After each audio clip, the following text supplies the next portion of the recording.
वालेकुम, welcome to class 6। आज हम क्लास 6 की मैथ स्टार्ट करेंगे, जिसमें यूनिट नंबर 1 है। इसका नाम है सेट क्या है। ठीक है, वह यूनिट नंबर 1 है, सेट है। ठीक है, इसमें सबसे पहले एक बात मैं बता दूं कि इसको समझने के लिए सबसे पहले जो टॉपिक्स हो गए ना, फर्स्ट वी कवर देम, हम उनको कवर करेंगे। ठीक है, सपोज़ यहाँ पे एक्सरसाइज है 1.1 है ना, इसके अव्वल जो टॉपिक्स आते हैं ना, सबसे पहले वही हम इजीली कवर करेंगे। Like what is set, elements of a set, ठीक है ना, फाइनाइट इनफाइनाइट सेट, ये क्या होते हैं, पहले इसको कवर करेंगे, बाद में हम एक्सरसाइज को सोल्व करेंगे। ठीक है, सो जुड़े रहेगा। ठीक है, सो आते हैं नंबर 1, हमारा टॉपिक है व्हाट इज़ अ सेट।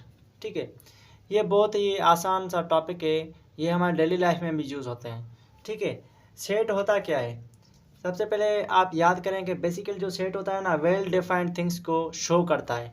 क्या सेट वेल डिफाइंड चीज़ें को, जो चीज़ें होते हैं ना उनको शो करता है। कौन सी वो चीज़ें जो वेल डिफाइंड हो, सबसे पहले आप एक बात याद करें कि मैं पेज उठाऊं।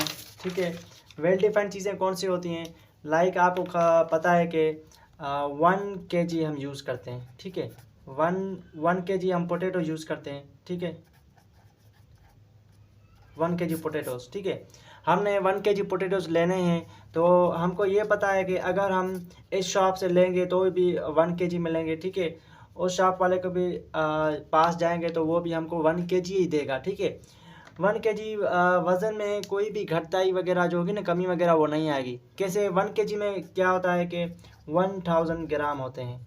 ठीक है, 1 kg में 1000 ग्राम होते हैं। It mean this is the well defined, हम इनको सेट कहेंगे। ठीक है, अगर हम देखें कि जो अंडे होते हैं, ठीक है, अंडों का जो डज़न होता है ना, वो हमको पता है कि टोटल अंडों के डज़न में टोटल 12 एग्स होते हैं। अगर हम इस शॉप से लेंगे अंडों का डज़न तो हमको 12 ही मिलेंगे। अगर हम इस शॉप से लेंगे तो भी हमको 12 एग्स मिलेंगे। तो जो अंडों का डज़न है वो भी क्या है, वेल डिफाइंड है। मीन्स जो सेट होता है ना, वो वेल डिफाइंड चीज़ों को शो आउट करता है। ठीक है, ये मैं नीचे नीचे एग्जांपल्स लिखूंगा। क्रिकेट टीम में 11 प्लेयर्स होते हैं, इस तरह से जो सेट ऑफ गिलास होता है उसमें 6 गिलास होते हैं। ये वेल डिफाइंड चीज़ें हैं, इनको हम सेट कहते हैं। ठीक है, ये हमारे डेली लाइफ में अक्सर करके यूज़ वगैरह होते हैं। तो यहाँ पे मैं डेफिनेशन को पढ़ता हूँ। यहाँ पे है कि a set is a collection of well defined and distinct objects. जो सेट है ना, एक चीज़ों का कलेक्शन है। कलेक्शन किसको हम कहते हैं, ग्रुप को। वेल डिफाइंड क्या होता है, जो कि कम्प्लीटली एक्सप्लेंड हो। And distinct object means different things. ठीक है, सेट डिफरेंट थिंग्स को शो करता है, जिनका कलेक्शन भी हो भले। ठीक है ना, जिनका कलेक्शन भी हो, और उसमें ज़रूरी ये बात है कि उन जो कलेक्शन हो ना, वो वेल डिफाइंड हो। ठीक है, वेल डिफाइंड की माना क्या है, कम्प्लीटली एक्सप्लेन, मुकम्मल तरह से एक्सप्लेन हुआ हो। ठीक है, सो आगे देखें कि यहाँ पे कह रहा है कि set is denoted by capital letters of English alphabet. Set को जो हम शो करते हैं ना, वो इंग्लिश अल्फ़ाबेट के जो कैपिटल लेटर्स होते हैं ना, उनसे शो करते हैं। क्या कह रहा है इसमें, set is denoted by capital letters of English alphabet. Set को हम कैपिटल लेटर से शो करते हैं, जो कि इंग्लिश अल्फ़ाबेट में लेटर्स होते हैं। लाइक मैं यहाँ पे लिखता हूँ कैपिटल लेटर्स कौन से होते हैं। यहाँ पे मैं यहाँ पे लिखता हूँ, यहाँ पे दिखाता हूँ, A B C up to Z। ठीक है, सेट को इससे शो करते हैं। लाइक मैं यहाँ पे लिखता हूँ A=ABC। तो ये जो सेट लिखा है ना, मैंने A सेट लिखा है, यहाँ पे कैपिटल लेटर लिखा है, तो इसको हम क्या कहेंगे, set is denoted by capital letters of English alphabet. अगर यहाँ पे मैं छोटा लिखूँगा ना, A B and C, तो ये हमारा क्या हो जाएगा, रॉन्ग हो जाएगा, इसको हम गलत कहेंगे, तो ये हमारा सेट नहीं होगा। सेट किससे शो होता है, capital letter of English alphabet. ठीक है, सेट को हम capital letter of English alphabet से शो करते हैं। ये नोट नंबर 1 था। बाद में आते हैं, repetition is not allowed in a set. अच्छा ठीक है, सेट में जब हम एलिमेंट्स लिखते हैं ना, लाइक मैंने यहाँ पे क्या लिखा, A B and C।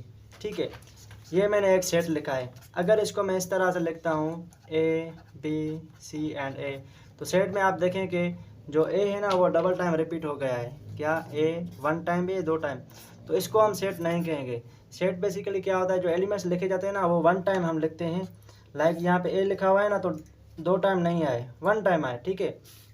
तो ये नोट नंबर 1 कंप्लीट होता है, repetition is not allowed in a set, ठीक है। नोट नंबर 3 है all the elements of set are written. अच्छा एक बात बताऊं कि सेट ये जो है ना, ये वाली, इसको हम कर्ली ब्रैकेट कहते हैं, ठीक है। इसके अंदर जो कुछ भी लिखा जाता है ना उनको हम क्या कहते हैं, एलिमेंट्स कहते हैं। यहाँ पे लिखा हुआ है ना, जो इसके कर्ली ब्रैकेट अंदर लिखते हैं ना वो एलिमेंट्स लिखते हैं, बस यही बात है। All the elements of set are written in curly bracket, ठीक है। All the elements of set are written in curly bracket and separated by commas. जो भी एलिमेंट्स होते हैं ना सेट के, वो कर्ली ब्रैकेट में हम अंदर लिखते हैं और उनको हम कामा देते हैं। कामा क्यों देते हैं, कामा इसलिए देते हैं कि जो एलिमेंट्स है ना वो इंक्रीज करने के लिए कामा काम आती है, ठीक है। अगर कामा नहीं दे तो भी कोई मसला नहीं, जब हम सेट के एलिमेंट्स इंक्रीज करेंगे ना तो हम कामा का यूज़ करेंगे। We have to use the comma, ठीक है। यहाँ पे ये नोट कंप्लीट होता है। एंड अगेन पढ़ता हूँ, all the elements of set are written in curly bracket and separated by commas, ठीक है। अब आते हैं, आगे बढ़ते हैं। सेट को किसने इंट्रोड्यूस करवाया था, ठीक है। किसका तो नाम होगा ना, किसने तो हमको सिखाया होगा ना, ठीक है।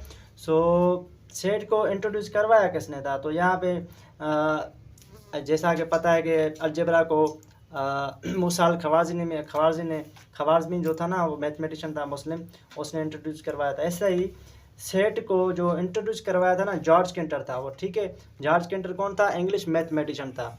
George Cantor was an English mathematician who introduce about set in 19th century, ठीक है। जॉर्ज केंटर एक अंग्रेज मैथमेटिशियन था जिसने हमको क्या करवाया, सेट के बारे में इंट्रोड्यूस करवाया कि सेट क्या होता है, सेट की टर्मिनोलॉजीज़ क्या होती हैं, सेट थ्योरी क्या होता है, उसके जो टॉपिक्स है सारे, जो भी कुछ सेट में हम सीखते हैं ना, यहाँ पे जो यूनिट है 6 लेवल में है, 7 में आता है, फर्स्ट ईयर में आते हैं, ठीक है ना। जो भी सेट के टॉपिक्स आते हैं ना वो हमको जॉर्ज केंटर ने सिखाए थे, ठीक है।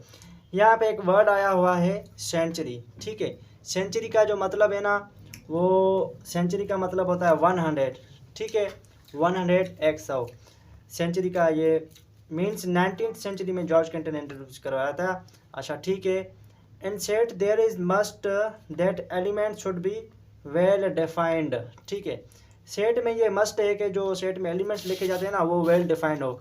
लाइक दिस, यहाँ पे ABC वेल डिफाइंड का मतलब है रिपीटेशन अलाउ नहीं हुई हो, ठीक है। इस तरह से अगर यहाँ पे रिपीटेशन है तो ये वेल डिफाइंड नहीं है, ये गलत हो जाएगा। सो उम्मीद है कि अच्छी तरह से समझ में आ गया होगा। यहाँ पे कुछ एग्जांपल्स लिखता हूँ एज अ फेयरली, ठीक है। तो एग्जांपल्स है यहाँ पे,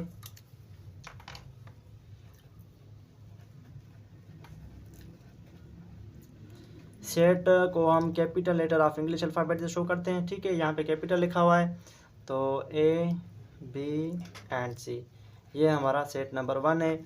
दूसरा मैं सेट बनाता हूँ नेचुरल नंबर का है, ठीक है।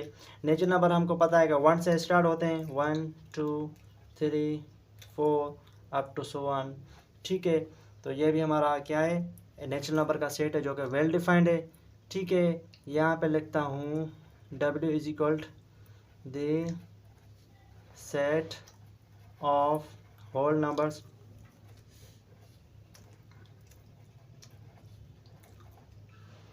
तो ये भी हमारा सेट हुआ, ठीक है।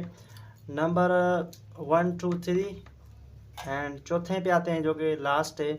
अगर मैं इस तरह से लिखूँगा ना A is equal to ABC, तो ये हमारा जो सेट है ना ये हमारा रॉन्ग हो जाएगा, ठीक है। इसको हम सेट नहीं कहेंगे क्योंकि यहाँ पे जो एलिमेंट है ना, यहाँ पे सेट को हमने स्मॉल लेटर से शो किया हुआ है, ठीक है। इसको कैपिटल से लिखना ज़रूरी है। सर अगर इस तरह से लिखा हुआ हो, नंबर 5वां है A equals to A, B, C, ये भी गलत है क्योंकि सेट के जब भी हम एलिमेंट्स लिखते हैं ना वो कर्ली ब्रैकेट में लिखे जाते हैं। तो ये जो सेट है ना ये भी हमारा गलत ही हुआ, ठीक है। इस तरह से सर इसमें क्यों कर्ली ब्रैकेट नहीं है, ये भी तो रॉन्ग होना चाहिए ना। ये सेट का टाइप है डिस्क्रिप्टिव फॉर्म है जो कि कर्ली ब्रैकेट में नहीं लिखा जाता। आगे चल के हम सीखेंगे ज़रूर। यहाँ पे हमारा टॉपिक ख़त्म होता है, ठीक है, सेट के बारे में जो था। फिर भी आपको मैं सजेशन दे रहा हूँ, यहाँ पे जो ये पेज नंबर 1 है ना, इसमें ऑल टू ऑल सेट के बारे में लिखा हुआ है। इसको पढ़ें, कवर करें, समझें। अगर कोई भी क्वेश्चन हो तो ज़रूर पूछेगा। अल्लाह हाफ़िज़।